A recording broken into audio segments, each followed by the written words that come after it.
Happy Monday, friends. Hope you've had a good weekend. It's been a little weird, I know, with the weather, and it looks like we're in for a nice wet week. But for your garden will appreciate all this rain, I promise. This week we're going to talk about restoration.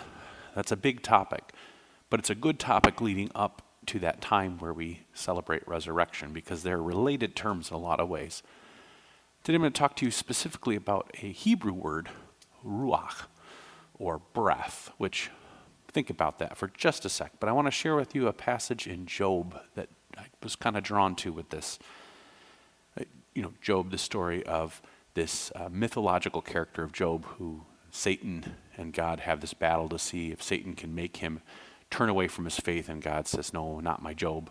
It's a very odd tale, but in this passage, in the 12th chapter, you're hearing about how Job is struggling, shall we say. We read this. But ask the animals, and they will teach you. The birds of the air, and they will tell you. Ask the plants of the earth, and they will teach you. Or the fish of the sea will declare to you. Who among all of these does not know that the hand of the Lord has done this? In his hand is the life of every living thing, the breath of every human being. Does not the ear test words as the palate tastes food? Is wisdom with the aged and understanding in length of days?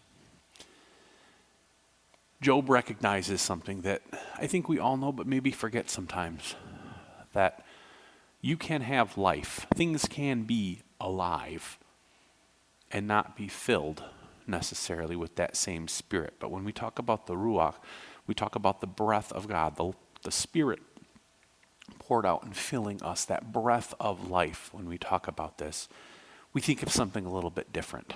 We think of the reality that all life exists because of God, because of how the world is created, because of the ways that we can live. The breath is one of those pieces. If you don't have it, you don't live. It's true for people, it's true for animals, it's true for plants.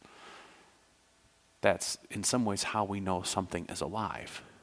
And that breath of life is so important as we think about it, when you think about how you live your life.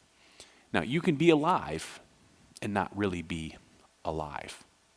You've been through those times, I bet, where you've been going through the motions and you don't really feel alive. It's not that the breath of life has somehow left you. You're just not living, well, as fully as you could be. As we think about restoration, as we think about what it is to be filled with that breath of life, going to that abundant life, what types of things in this world take your breath away? There are some good things that take your breath away. When you're overwhelmed with joy, sometimes all you can do is to, right? There's also those times where the breath is taken away because something unfortunate, bad, tragic has happened, and it just feels like you've been deflated. As we think about restoration then, where are those times where you felt that breath of life lift you when you've struggled? Or where have you felt that breath of life in the times where things are amazing that's lifted you even higher up? Where have you experienced where it feels like the breath is gone? Now, thinking about all that then, think about what it is then to have your breath of life help you be restored. What is it in that breath of life that you need to help bring you to fullness, to be ready to experience the resurrection with new eyes this year? I want you to think deeply on these, and we'll talk a little bit more about restoration as this week goes on. See you all soon.